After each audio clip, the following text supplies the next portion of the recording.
Thanks very much for inviting me to speak. I'm very aware I'm the graveyard shift, the final speaker of the day. So I will try and not repeat too many things that we've already heard today, because obviously there'll be things in my slides that we've already discussed. So what I'm going to talk about today is the NextGen.io project, which does certain things that Sage is doing as well, but from a slightly different point of view. So this is all about bringing non-volatile memory in for improved I/O at the exascale. Before I actually really talk about NextGen.io, I've got a couple of slides on where we are at the moment, so the current trends and approaches, and we've already heard this, but I have the slides, so we'll just go through them. And this is this current trend for burst buffers. A lot of the big HPC installations now are built with burst buffers, and the picture here on the screen is what we have at the moment. We have lots and lots of compute nodes, you have high-performance network, and attached to that is an external file system. And now going to burst buffers, you have this burst buffer file system effectively sitting next to the external file system. It's connected through the same high-performance network, but it is separate entity quite often to the external file system. So this problem you have of having to go from compute node to either the file system or the burst buffer is still there. It's still the same sort of issue. You then have systems moving beyond this idea of the burst buffer, and this is Argonne's theta machine, which is the next step before Aurora arrives. And this is actually doing something HPC systems don't really do at the moment. That's bringing storage onto the node, and in the theta system, each node actually has 128 gigabyte SSD on it, and this is unusual, but that is the current trend that we're seeing. And then looking at non-volatile memory more generally, so 3D XPoint has been mentioned a couple of times. This is a technology that we use in NextGen.io. This is, and what we're using is the DIMM form factor. So we're not using the drives, we're using the memory. Okay, so this is actually proper non-volatile RAM. The capacity is much, much larger than DRAM, although I won't be able to give you numbers. But it is hosted like memory in the DIMM slots right next to the CPU, and it's controlled as normal by a standard memory controller. It is slower than DRAM, by a small factor. Again, I won't be able to give you real numbers, but if you Google it, you can find out. But they're significantly faster than SSDs. So your SSDs are quite a bit slower than this memory will be. So you go from this hierarchy where you have, at the moment, CPU, cache, memory, and then you go to storage, to something like CPU, cache, memory, NVRAM, fast storage, which is SSD, and then you go to slow storage. And your memory, people think, at the moment it's DRAM. That could be high bandwidth memory and DRAM, and maybe at some point DRAM will go away and it's just high bandwidth memory. Okay, so coming to what NextGen.io is doing. A couple of key facts of the project. So it's very similar to Sage. You start around about the same time. It's halfway through its lifetime. We've got 8 partners. We cover various aspects of what we need to do in this work. So we have hardware providers. So Intel are the technology providers. They are the 3D XPoint memory and the CPU providers as well in this case. And then we have Fujitsu in Augsburg in Germany. That's the old Fujitsu Siemens, now just Fujitsu. They are the people that are actually building the hardware. So unlike Sage, we don't do off the shelf, we're building from scratch. We have tools developers. We also have Linear, or now ARM. That picture is out of date. We have them in the project with their tools, and we have TU Dresden, who are very well known in the tracing tools side of things. We have HPC centers and users, so EPCC. We are leading this project, but we are one of the HPC centers. So are ECMWF and Barcelona and Arctur. And we have software developers in more general, like BSc, do a lot of system software development. In terms of what we're doing in the project, these are our main objectives, and I sort of try to summarize them. One of the key things we're doing in this project is developing a hardware prototype, and this is developing it from scratch, an entirely new motherboard, everything. And we're doing this in order to show that this technology, this non-volatile memory technology, can be broadly applicable for both HPC, traditional HPC, and more novel high-performance data analytics applications. We are investigating how to best use this technology because, as people have mentioned before, it is not obvious what the best route is to use this technology for certain applications. We are putting a lot of effort into systemware development because we need to enable applications to use this new platform. And we're looking at application co-design, so we're looking at not applications necessarily on their own, but entire application workflows. And this is looking at I/O profiles from individual applications and how they all connect together to make a workload on a system and improve their throughput. So we're going to look at all of these in a bit more detail as well. So in terms of the hardware, as I said, design a motherboard from scratch. This is in December, so a few months ago now. This was powered on the first time properly, and it's passed all its safety tests. So that is all going just fine, and we're then going to put this into a couple of racks. I'm going to show one rack here, but we're going to split it over a couple of racks. So we're going to end up with tens of nodes of this technology. This is going to be then shipped, once it's built, shipped to Edinburgh, to EPCC, and plugged into one of our existing clusters as well. We're going to share a Lustre file system.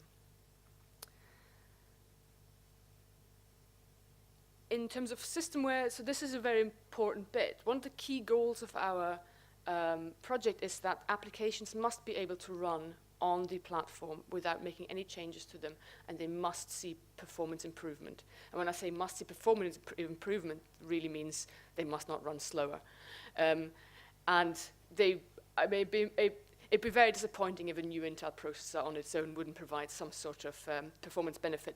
But that is important. Any application should just be able to, you put it on, you recompile, you run, and you're fine. So all the system-level software must understand this new level of memory. Okay, so we're doing work on adapting the Slurm job schedule. We picked Slurm because it's open and it's easy to work on. It's very well maintained. We're working on an aspect of a data scheduler. We're looking at object stores as an alternative to file systems. I'm not going to go into that massively. It's been talked about a lot. We're looking at multi-node and VRAM file systems as well. I'll talk a bit more about that in a little while. We're also looking at, I already mentioned this, but in more detail now, workloads and I/O. So one of the important things is not just to improve the I/O of one application, but it's to improve the throughput of applications across the entire system. So it's fine to improve the performance of one code by 10% and make its I/O 10% faster. But if you still have lots and lots of applications hammering the I/O at the same time, then that doesn't really help. So we really want to understand what happens on a system and as entire workload in terms of I/O. And so we're monitoring 3 different systems, looking at the performance and the behavior of I/O in 3 different systems. So we have EPCC system. We have a very generic workload. We run the UK's National HPC Centre, and any code runs on our machine. We don't have a specific set of applications. We just let people on, and they're just generic scientific applications. Then we have ECMWF, they're the European Centre for Medium Range Weather Forecast. They have a very fixed workload. Every 6 hours, they run a forecast. And when that forecast runs, that runs in the same number of cores, in the same way.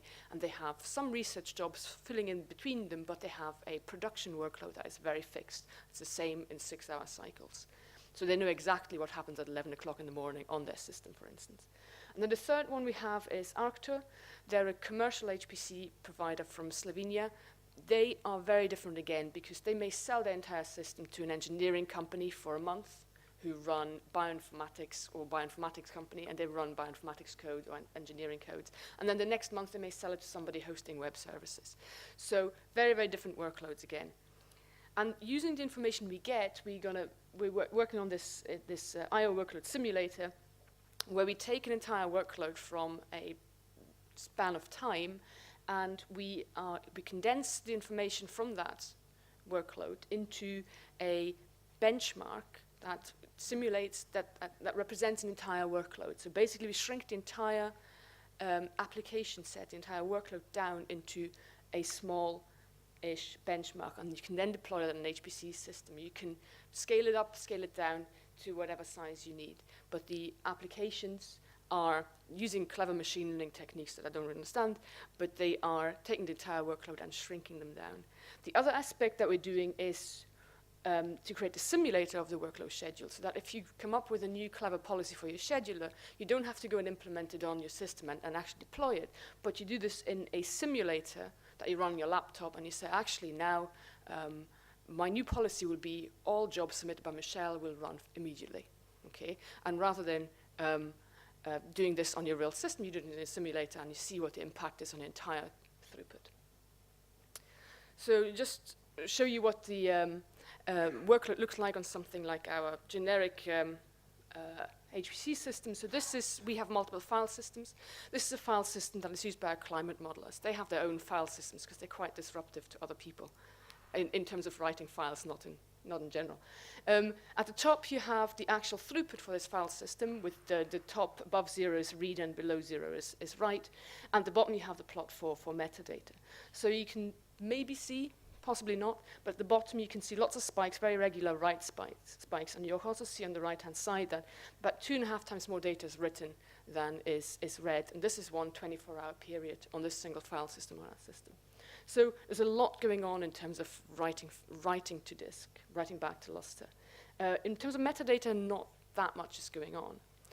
On that same system, for the same 24-hour period, this is our generic file system. This is just other people running codes. And although the scale is slightly different for the throughput here, it is mainly not so much happening in terms of read and write. So you've got about 2.5 times less writing and a factor of 5 times less reading, and you have some big spikes both in terms of read and write. But what you really have is a vast amount of metadata activity. And something like a burst buffer, for instance, in this case wouldn't help you. It would help you in the previous case because it's lots of read and write, but it doesn't help you with metadata. So another thing we do is tool support.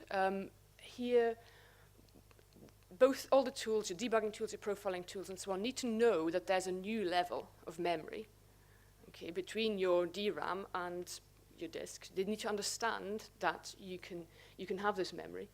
And so some of the work we're doing is, especially with debugging and profiling, is trying to add this extra information into the tools. But another thing we're doing is just I/O profiling. So the bottom part of this picture here is for instance, this is in Vampire and Score P from TU Dresden, is you can get a per file profile. So you can see, for instance, at the bottom here, you have your I/O events over time, and you have standard in, standard out, and this one file that is being written, in this case green here, is written to, so you can see where it's being written to, where it's being accessed. And this is very useful in order to understand what is happening in this extra level of memory. We have a bunch of applications, well, 8 of them. We try to split between traditional HPC and less traditional. So the traditional ones are OpenFOAM. Okay, that's an engineering application. It's really bad with I/O for many reasons. We have a code called CASTEP, which is a UK code, but it's computational chemistry code. This is not particularly I/O intensive, but it does a lot on memory, and it does a lot of things to get away from doing I/O.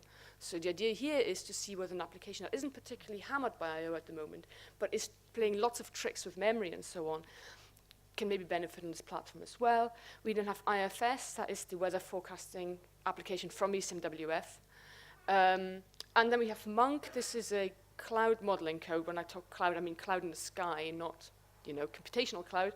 This is UK Met Office, and this is used for thundercloud modeling and fog modeling, that kind of thing.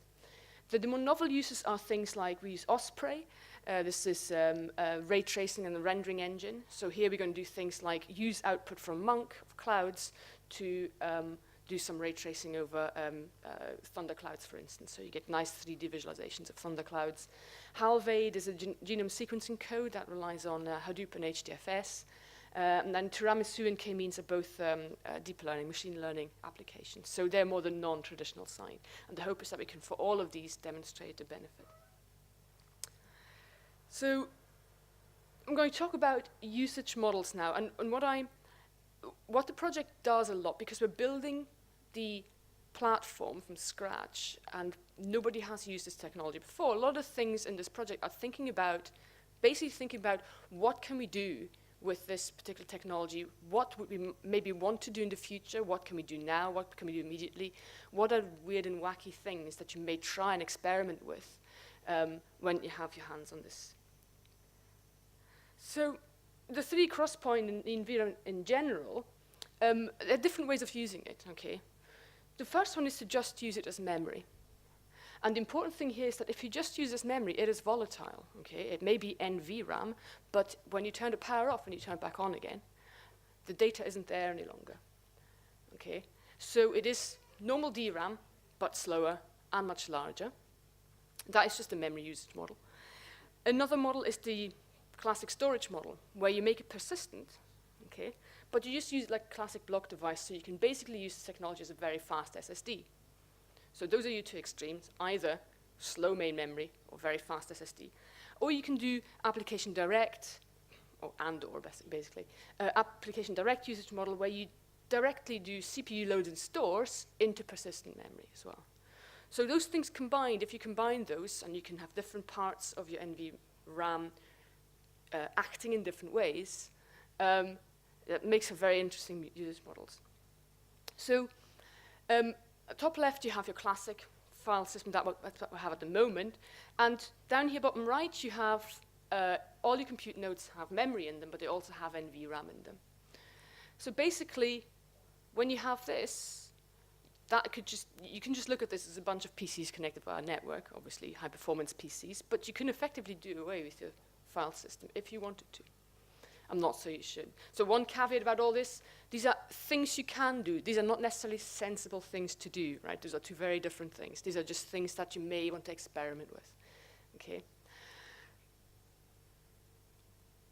And maybe you don't have enough money to pay for NVRAM for every single compute node, so you maybe put it into every second compute node. Once you have that, you have nodes that have different focuses, so the ones without NVRAM are very compute intensive, maybe, and the ones with NVRAM more for I/O. And then you have your file system again that you use for persistency across the nodes. So without changing your application here, what you can do is you can just use your very expensive NVRAM for /temp on each node. So you're just using the memory file systems. You have effectively local file system on each node. For persistency, though, you still require your global file systems, and your users have to manage what's happening in /temp as well, okay? Because there's no global namespace across these /temp local file systems. Something else you can do without having to change your application is to use your NVRAM as file system buffer, okay? So you can preload data into your NVRAM, you run your job, and then when you're finished, your job completes, some other job comes on, and the data's moved back. Okay, so it's preloading and post-moving. That requires support from the systemware because you don't want to do it yourself, and this is something we're implementing in the batch scheduler. So by the time your job gets to run the queue, its data that it's reading in will be there waiting for it. And once it finishes, it doesn't have to hang around waiting for stuff to be written. It just finishes, and your data moves off. Something else you could do is get rid of Luster, okay, but you create a global file system across your NVRAMs, or multiple global file systems across your NVRAMs. This is complicated, but this requires some functionality to build the file system and tear down the file system when the job is finished, but you also require a file system that can work across nodes, okay? And again, you have the preloading and post-moving of data that is required here. If you now go into changing your applications, so with Miro, you don't have to change your applications, but with most object stores, the assumption is you do. You can do the same as your file system, but you have object stores going across nodes, okay? So here comes the thing about POSIX, whether you still require POSIX or not. Okay, but it requires the same functionality as your global file system did in the previous slide. things you can do without changing application is use this technology to implement automatic checkpointing, right? Because your NVRAM is, unless you use it as memory, it is persistent. So you can very rapidly checkpoint using RDMA onto neighboring nodes. So you can put you can stripe across your data sets and copy 20% of the data that you have across neighboring nodes, for instance. So you can do local checkpointing very quickly and remotely without hitting the file system at all. Other things you can do is pause and restart, right? You can take a snapshot and effectively suspend your jobs. So say you have a very important job coming in that needs to run immediately. You can just suspend in seconds, make sure the jobs are all halted, make sure all the data is safe, and then you push a new job on. While you're waiting for something else to happen, everything else is sitting suspended. So new usage models, and I think it's probably DDN that talked about sort of these workloads. Things you can do is share data sets across multiple jobs. So you have, in bioinformatics, quite often you load very large data sets that you compute over a lot of the time. But what you do at the moment is you read them into memory, you do your work, you know, and once your job finishes, it's gone. Unless you chain your jobs, which is not always possible, you will lose the reading in. Okay, here what you can do is you preload your data, and you have job after job after job coming and picking that data up. Okay.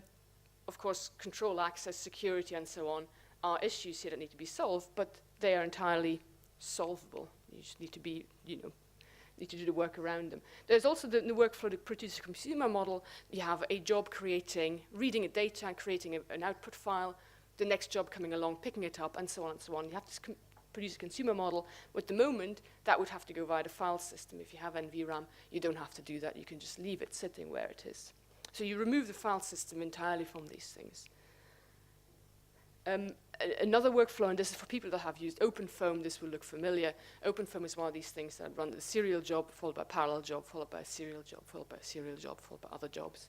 And every time you have to write to disk, and it's disastrous for performance. If you can do this and keep it all in memory, with different sizes of jobs picking up your files, you really win a lot. But then issues here again come around security and how do you schedule these things in such a way that it is fair to other users of the system. So this is all very challenging. This is all difficult. So what we're doing in the project is try and understand what it is people want to do. So these are the sort of usage models that we think are the most common ones that people want to use. And we're implementing the system software around it so that we can, experiment with these. The outcome will not be a production level or production ready set of software. It'll be a prototype with software that can demonstrate these use cases and their usefulness. Because the real challenge here is multi-user, multi-job environment with different requirements on security, with different requirements on resource usage, and so on and so on. And one interesting thing that we're going to look at is, at the moment, everybody avoids I/O, right? If you have an application, if you can get away with writing every 10 time steps rather than every 5, you will do it every 10 time steps. What you really want to do, especially if you do engineering, so on, you want to have as much data as possible. You want to write every time step. You want to see all your data. So actually what we want to look at is if we can increase the I/O on applications, because if the I/O is much cheaper and it's much quicker, why not increase it? This is certainly true for the weather forecasters as well, who say that they are doing the absolute minimum they can get away with, but would love to do much more I/O. This is not as slick a picture as size, but this is how we came up with our system software. And we sat down and we drew the system software that we have to build. So the blue bits are the hardware, but the yellow bits are the bits of system software that are required. Some of these things exist, okay? Some of these things, we're not going to write compilers. Some of these things exist, but some of the things have to be implemented, and at least they have to be made to work together. So those are the bits we work on. As I said, it's not for publication. This is just for, this is complicated stuff.